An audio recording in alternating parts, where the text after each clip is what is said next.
சீரியல்களின் full எபிசோடுகளை Sun டிவியில் ஒளிபரப்பான உடனே எக்ஸ்க்ளூசிவாக சன் நெக்ஸ்டில் மட்டும் ஃப்ரீயா பாருங்கள். சாரி சார், என்னால தான் நீங்க எல்லார்கிட்டயும் திட்டு வாங்குறீங்க. பரவாயில்லம்மா, எனக்கு ஒன்றும் வருத்தமே இல்லை. கவி இப்போ சொல்லிட்டு போனதை கேட்டப்போ எனக்கு சந்தோஷமா தான் இருந்துச்சு.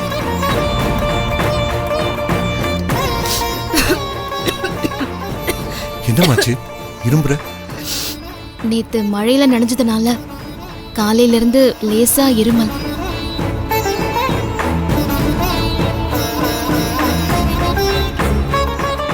என்னம்மா, ஜோரம் அடிக்குதுமா?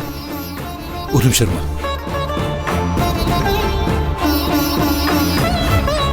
இந்தம்மா, இதை போட்டுக்கோ. இந்த போட்டுக்கோமா.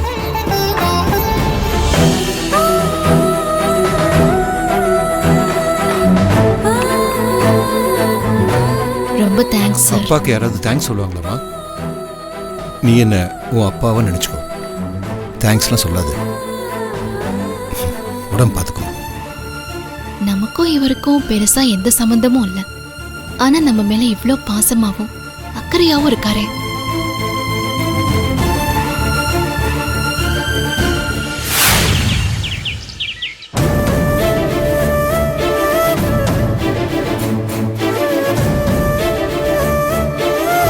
உங்களுக்கு பேசிக்க தெரியல, அப்புறம் எப்படி நீங்க இட்லி சுட்டு இருப்பீங்க? ஏதோ தப்பா தெரியுது. இதுக்கு தான் மாப்பிள்ள நான் சொன்னேன், இவ்வளவு மாதிரி ஆளுங்களை எல்லாம் நம்ம வீட்டுக்குள்ளேயே விடக்கூடாதுன்னு சொன்னேன். இப்ப பாத்தீங்களா, முதல் நாளே வேலையை காட்ட ஆரம்பிச்சா.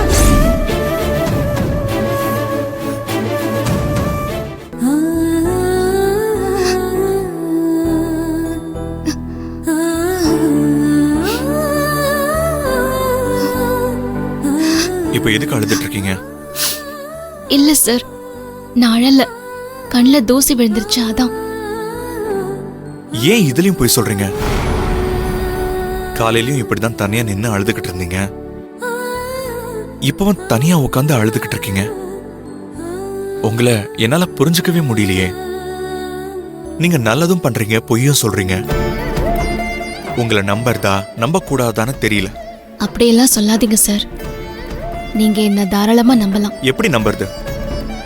வீட்டு வேலையை கேட்டு தானே நீங்க வந்தீங்க.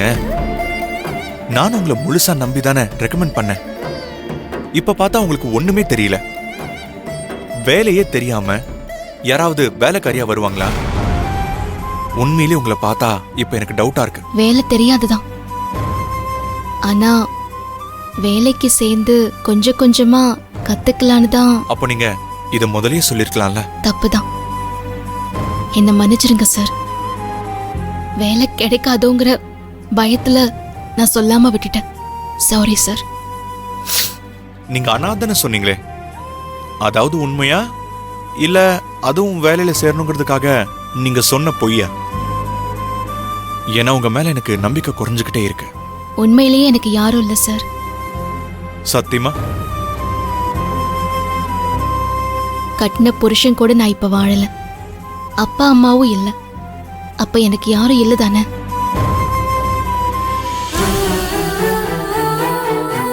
நம்புறேன். இல்ல கல்யாணம் ஆயிருச்சுன்னு சொல்றீங்க, ஆனா சமைக்கவே தெரியாதுங்கிறீங்க. ஒருவேளை உங்களுக்கு சமைக்கவே தெரியலன்னு தான் உங்க புருஷன் உங்க மேல கோவப்பட்டு உங்களை விட்டுட்டு போயிட்டாரோ? சேச்சே, அவரு ஒரு நாளும் என் மேல கோவப்பட்டதே கிடையாது.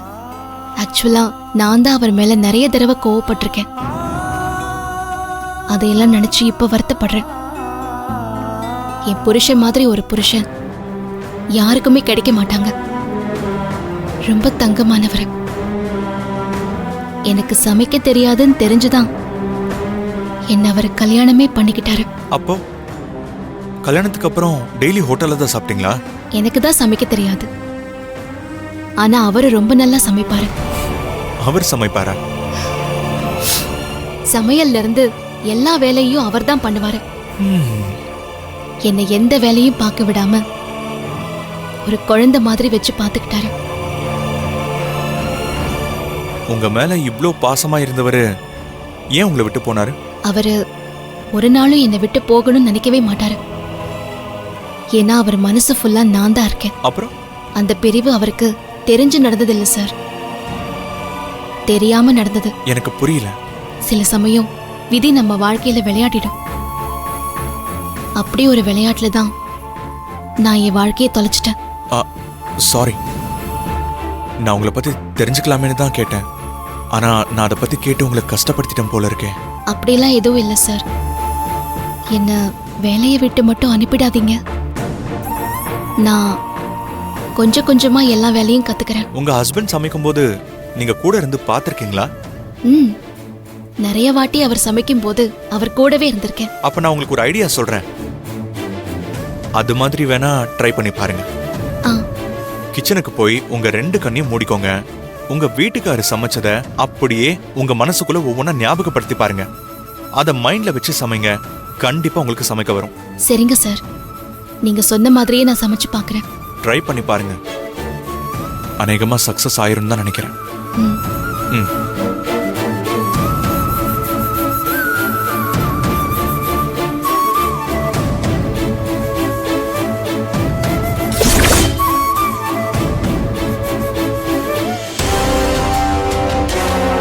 பாத்தியாமா, நமக்கு எதிரி வெளியில வேற யாரும் இல்லம்மா, நம்ம அப்பாதான். அவளை வீட்டை விட்டு வெளியே துரத்துறதுக்கு நாம பிளான் பண்ணிட்டு இருந்தா அப்பா அவளை நிரந்தரமா இங்கேயே தங்க வைக்கிறதுக்கு பிளான் பண்ணிக்கிட்டு இருக்காரு. இந்த மனுஷனுக்கு ஏன் தான் அப்படி புத்தி கெட்டு போச்சோ தெரியல.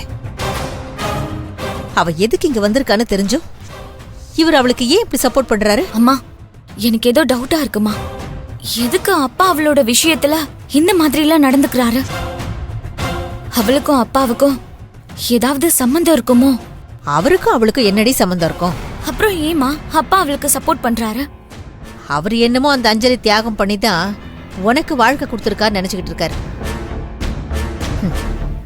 அதான் இப்படிலாம் பண்ணிக்கிட்டு இருக்காரு. அம்மா, அவ இங்க இருந்தானா என் வாழ்க்கை நாசமா போயிட்டு இருக்கோன்னு அவருக்கு தெரியாதா? தெரிஞ்சுதான் இப்படி பண்றாரா இல்ல தெரியாம தான் இப்படி பண்றாரான்னு எனக்கு ஒண்ணுமே புரியல.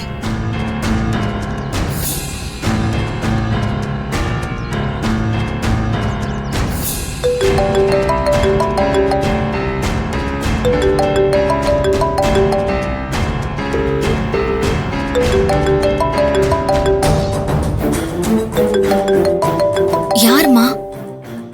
சம்பந்தி தான் ஃபோன் பண்றாரு. அட்டெண்ட் பண்ணுமா. சொல்லுங்க சம்பந்தி, எப்படி இருக்கீங்க? நான் நல்லா இருக்கேன். நீங்க எல்லாரும் எப்படி இருக்கீங்க? எல்லாரும் நல்லா இருக்கோம். என் பையன் இப்போ எப்படி இருக்கா? மாப்பிளைக்கு என்ன, எந்த குறையும் இல்லாம ராஜா வீட்டு கண்ணுக்குட்டி மாதிரி இங்க இருக்காரு. ஏதாவது இம்ப்ரூவ்மெண்ட் இருக்கா அவங்கிட்ட? அவன் யாருன்னு அவனுக்கு தெரியுமா? இப்ப வரைக்கும் ஒண்ணும் இல்ல. ஆனா இதுக்கப்புறம் கொஞ்சம் கொஞ்சமா அவருக்கு ஞாபகம் வந்துரும்னு டாக்டர் சொல்லியிருக்காரு. வேற எதுவும் அங்க ப்ராப்ளம் இல்லையே? ஏன் இல்ல, ப்ராப்ளம் பண்றதுக்கு தான் ஒருத்தி இருக்காளே. யாரு? அஞ்சலி.